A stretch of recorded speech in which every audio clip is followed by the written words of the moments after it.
Hello everyone, Dr. Archie is here, and today is a part one of discussion regarding the relationship between the anabolic steroid and liver toxicity. So in the next video, I'm gonna discuss about one product that it's maybe helpful for you after you come off the drugs. So please don't forget to like and subscribe till then.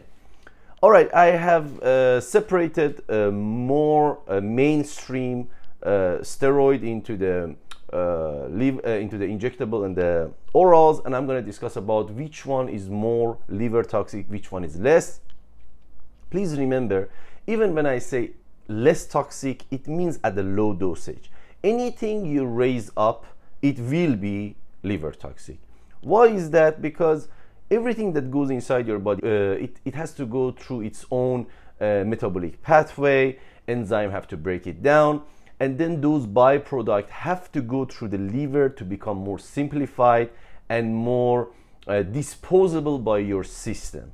That's one of the reasons that when you go on high dosage of the anabolic steroid, you get pimples. There are some research that suggest all those broken fatty acids that are very difficult for body to get rid of it goes and accumulates inside your lymph, and then slowly one of the lymph mechanism to get rid of those toxication is through the skin. So they basically come closer to the surface of the skin and block the pores, and then the pimple will be show up. So this is one of the theory. I'm not sure if it's correct or not, but as you all know, if you're on high amount of testosterone, your hair become oily. Some say it because of the higher LDL, but in fact, it could be contribute to body getting rid of the toxin and those broken down molecule in a way. So these are all the theories, but in reality, if you do the blood test, you will see that your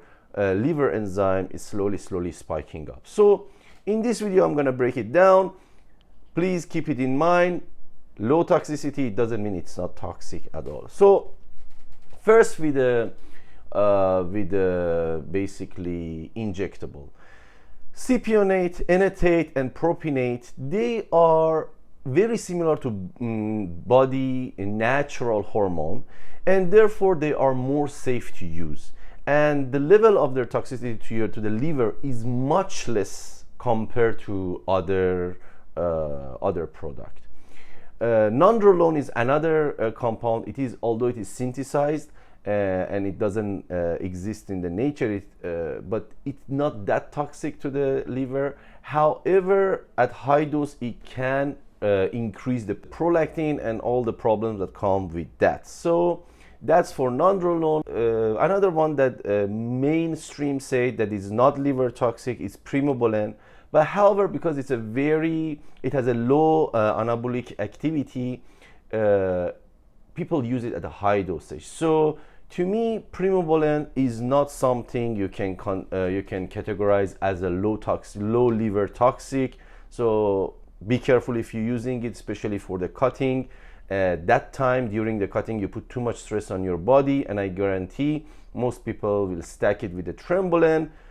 And all right, Trenbolone, it is liver toxic. All type of Trenbolone, HEGs, acetate, and anatate, all three of them are very liver toxic, especially at the dosage that nowadays people use. For example, acetate, they use 100 to 150, unfortunately every other day, and it can damage your liver severely. Other one that the different research recommend different activity is a boldenone. Boldenone, it has similarity with the Trenbolone, but however, it's still liver toxic, but compared to Trenbolone, it is much less liver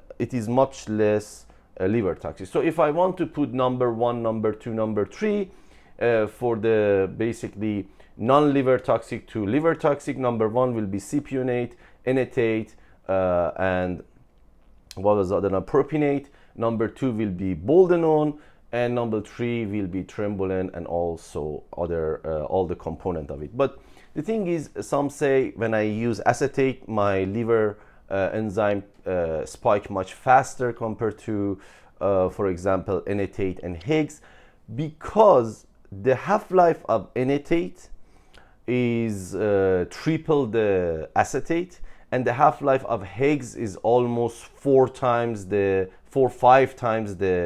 acetate. So the duration of them to break down and go through the liver is much higher. That's the only thing that you see the difference within the spike within your liver. However, when you use it at the high dosage, all of them equally toxic to your liver, but acetate, it show it much faster. So that's for the injectable. Now let's talk about the orals. The most toxic orals are dianabol, vinstrol, and superdrol. So these three are very toxic, but again, anadrol and superdrol are way more toxic than dianabol. Dianabol at 5 milligram to 10 milligram, it is not that toxic and most people can tolerate it. However, because they increase the dose way higher than that, then it becomes very toxic. But comparatively, anadrol and superdrol, they are way more toxic towards your liver, even at the lower dosage compared to the dianabol. So if you are on these steroid, you need to take care of your liver well. Again, I will make video in the near future. It will be the part 3, and in that I'm gonna discuss about how you can protect your liver when you are using these. And please don't forget to like and subscribe so you can get that video as well. Again, let's go back to anavar. Anavar is one of those that people believe it's not that toxic toward the liver and soul, but to be honest, at 50 milligram per day, anavar also toxic to your liver. These are all nonsense. They say anavar, it is not toxic, it's less toxic. Yes, when you take 50 milligram of anavar, you cannot compare it to 5 milligram of dianabol. It is toxic. So these are all the information I wanted to share with you. If you want to do anything, please discuss with your doctor and make sure you do your blood check, and also look at your genetic. It is very important. Everyone responds differently to all of these medicine. I hope this video was informative for you. Please don't forget to like and subscribe for part 2 and 3. Till next time.